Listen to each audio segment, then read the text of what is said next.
Jesus realized that a crowd of people had gathered around him. Jesus was awesome and crowds were drawn to him. He sat down on the mountain slope and began to teach them along with the disciples. As he began to teach, Jesus said, "Blessed are the poor in spirit, because the kingdom of heaven is theirs." The poor in spirit are people who are humble and depend on God to supply what they need. The kingdom of heaven belongs to those who understand what they need most is God. Jesus continued, "Blessed are those who mourn, because they will be comforted." People who are sorry because of their sins will be comforted by God. "Blessed are the meek, because they will inherit the earth." Meek does not mean cowardly. A meek person trusts God instead of himself. "Blessed are those who hunger and thirst for righteousness, because they will be filled." Righteousness is God's justice or fairness. "Blessed are the merciful, because they will be shown mercy." Other words for mercy are compassion, sympathy, and deep caring. People who show mercy for other people will be shown compassion, sympathy, and deep caring. "Blessed are the pure in heart, because they will see God." Someone who is pure in heart serves God completely. "Blessed are the peacemakers, because they will be called sons of God." People can work with God to bring about peace. "Blessed are those who are persecuted for righteousness, because the kingdom of heaven is theirs."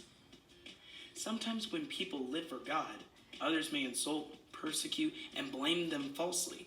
God promises that heaven belongs to those who work to bring about righteousness. They can be glad because the reward in heaven is great.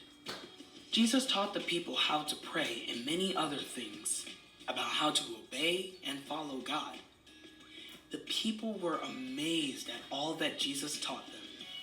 Okay, boys and girls, now we're going to talk about the story that we just watched on the video. So this is the story of the Sermon on the Mount, where Jesus saw lots of people coming up to him. So he climbed up on a mountain and he sat down, and all his disciples sat around him, and all the people sat down too, and he began teaching them. And he taught them so many things. We could sit in Sunday school for a whole year and we couldn't learn about all the things that Jesus taught about, because he taught so many wonderful things. But today, I want to talk to you about my favorite part of the Sermon on the Mount. And we actually talked about this in Sunday school last week, but it's so important and it's so time-worthy of what we've kind of walked through this week that I wanted to do it again. So if you look in the Bible, and since y'all are in first grade and you're big, I'm going to actually read this straight from the Bible. It's Matthew 6:25. And it's all about worry. Who can tell me what it means to worry? What do you mean to worry about, Tintin? Well, it means like to be scared. Be scared about something? What do you think, Sarah Jane? To care for somebody or something. Right. Is it something, what's something that you might worry about? Tests? What? Like you're worried about like if you have a very science. Right, maybe a test, or maybe you worried that you said something that wasn't nice to somebody at school, or they took it the wrong way.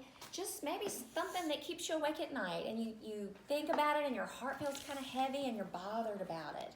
Well, Jesus talked about worry when he was on the Sermon on the Mount, and I'm going to read to you what he said. I tell you, this is Jesus talking, he said, don't worry about your life and what will you eat and what you'll drink. Don't worry about your body and what you're going to wear. Is there more to life than eating? Aren't there more important things for the body than clothes? And then Jesus talks about something else. He says, look at the birds in the air. I bet there were lots of birds flying around, and I bet you could hear them chirping in the background. And Jesus said, hey, y'all listen to those birds. Do you hear them singing? They don't plant or gather crops. They don't worry about what they're going to eat. They don't store up food in storerooms. But God, who's in heaven, feeds them. And aren't you more important than a little bird? If God loves the birds and he takes care of them. Doesn't he love you even more? And what about the grass, right? The grass grows wildflowers and they don't work or make their clothes, but not even Solomon the king is dressed as beautiful as flowers are. So we don't have to worry, because if God takes care of the grass and he takes care of the birds, we know that he's going to take care of us too. And I know sometimes maybe this week might have been a little bit scary. It might be that things are a little different at your house. Maybe, I'm sure almost everybody's out of school for a little while, and maybe you're worried about that. Maybe that bothers you a little bit because we don't know what's going to happen. But I know, since we talked about, we know the Bible's true.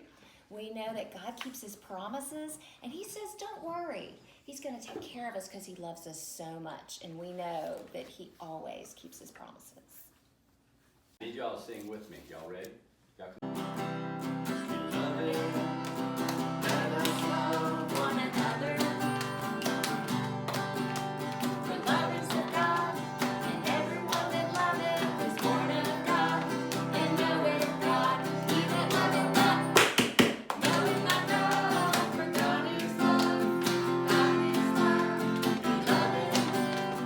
Let us love one another. 1 John 4:7-8. Good job! All right, y'all want to sing another song? Yes. All right, I've got another song here for you. How about I'm the Lord's Army? Y'all know that song? Our kids know the song. They love it. Y'all follow Miss June. All right, everybody march. I may never march in the infantry, ride in the cavalry, shoot the artillery. I may never fly on the enemy, but I'm in the Lord's army. Yes, sir. I'm in the Lord's army. Yes, sir. I'm in the Lord's army. Yes, sir. I may never march in the infantry, ride in the cavalry, shoot the artillery. I may never fly on the enemy, but I'm in the Lord's army. Yes, sir. That was good. Good job. I like that one. All right, I got another one that my kids love. Let's see. You want to do Seek Ye first, or you want to go straight to Alice the Camel? Let's go to Alice. Alice the Camel. All right, how many humps are we gonna have? How about 5? Alice the camel has 5 humps. Alice the camel has 5 humps.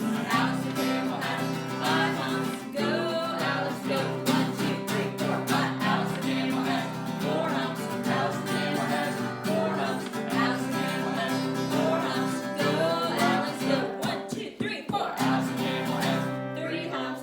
Alice the camel has 3 humps. Alice the camel has 3 humps. Go, Alice, go. 1, 2, 3. Alice the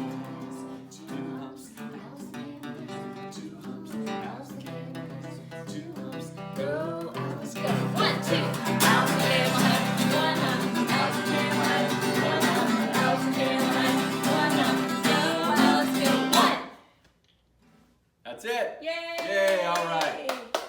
Okay, now it's prayer time.